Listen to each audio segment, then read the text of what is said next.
Greetings and welcome to my dear Cancer. This is Ron from Tarot of the Twin Sun. Welcome to my channel. So this is the month of August 2020. We're going into August 2020, and we'll be reading for the energy of Cancer. So today's reading shall be revolving around 9 cards. These 9 cards are representative of the Great Mirror. Please take only what you will. These are apparencies, and they may be illusional. So it's of your highest good to use discernment when approaching this reading. I'll be working primarily from my 1890s deck. It's a 130-year-old deck from BP Gamal, France. And we'll go ahead and get started.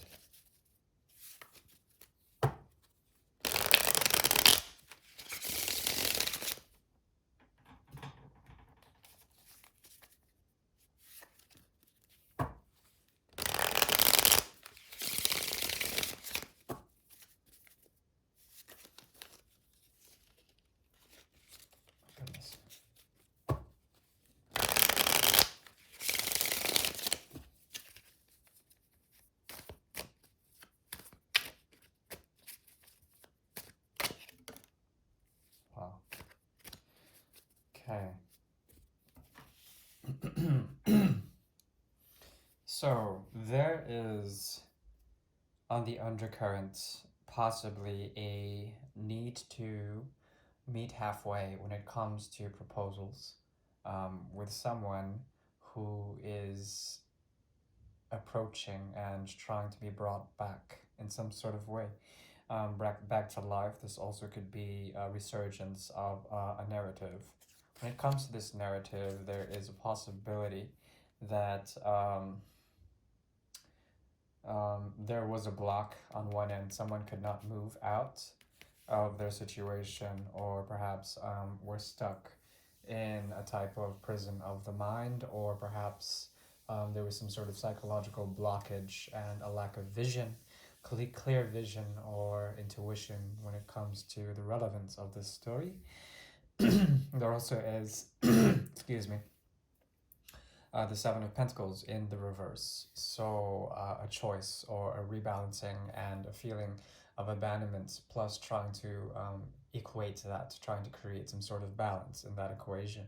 On both ends, there's this element, and perhaps there are two different versions of what could be meant or taken or construed as movements towards a type of new commitment, okay?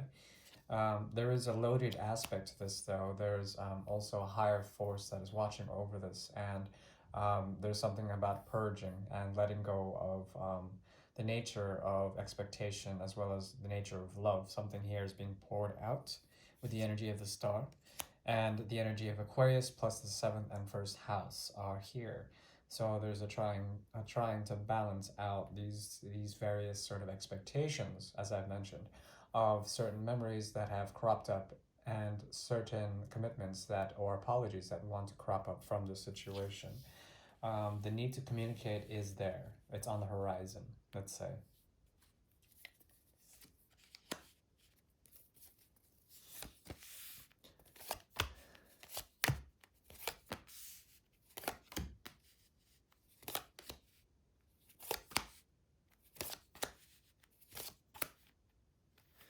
Okay.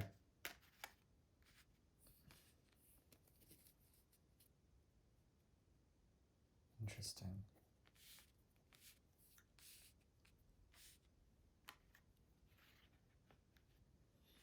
What crosses? Okay. Okay, interesting.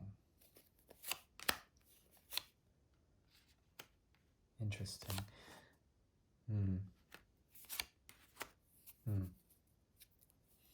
Okay. So it's not really in your hands. There's something watching over this, and there are forces that are trying to rescue someone from captivity, or perhaps there's a possibility of a type of reconciliation. Some sort of truth bringing is coming as well. The need to establish truths are profound here, and someone is emerging and coming in their power when it comes to the ability to represent a type of agent, a type of person who can help nurture the situation. Okay, this is coming from their end. What they want to bring into being is the challenge. They actually find the challenge to be quite compelling because it allows them to understand the division between either escapism, dissolution, trying to run away, versus fessing up and facing some very deep emotions that may be in the connection. There's a culmination point of the Two of Swords here, which has to do with a choice of two truths crossing in order to create a conscious revelation. I like this reading a lot because it talks to me of enlightenment. I think you're coming from a place of great expectation, as well as you represent in a way the Ten of Cups energy, which is quite fulfilling, and as well the idea of commitment is strong here, as well as co-creation is strong on your end. On their end, they have the Three of Pentacles in the upright and clarified by the Two of Cups, which is sort of very strong. It's a very strong sort of healing energy here. There is no division, and perhaps there is an offer of commitment, but it's being orchestrated, like I said, by higher forces if it does come. At the same time, this person is willing to take control, or perhaps understand their own empowerment when it comes to this connection. Also, they have the Nine of Cups that leads to the Queen of Swords energy. Okay, meaning that on a soul level, there is a great deal of communication that's coming from a very intuitive place.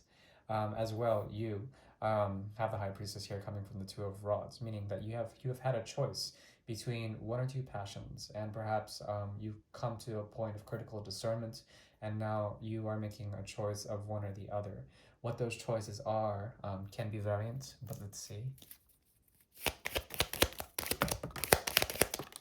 Okay. Okay. One choice is to really bite the bullet and understand the more toxic aspects of this connection, if there are any. I think that revelation will come to you quite clear, and also you'll know why this person has a drive or desire towards you if you do this. It could be that you have to go through modes of toxic behaviors or toxic cycles in order to understand the dormant energy that lays behind you, beneath you, and tries to propel you into a form of this manifestation energy of the Two of Rods, which cross each other.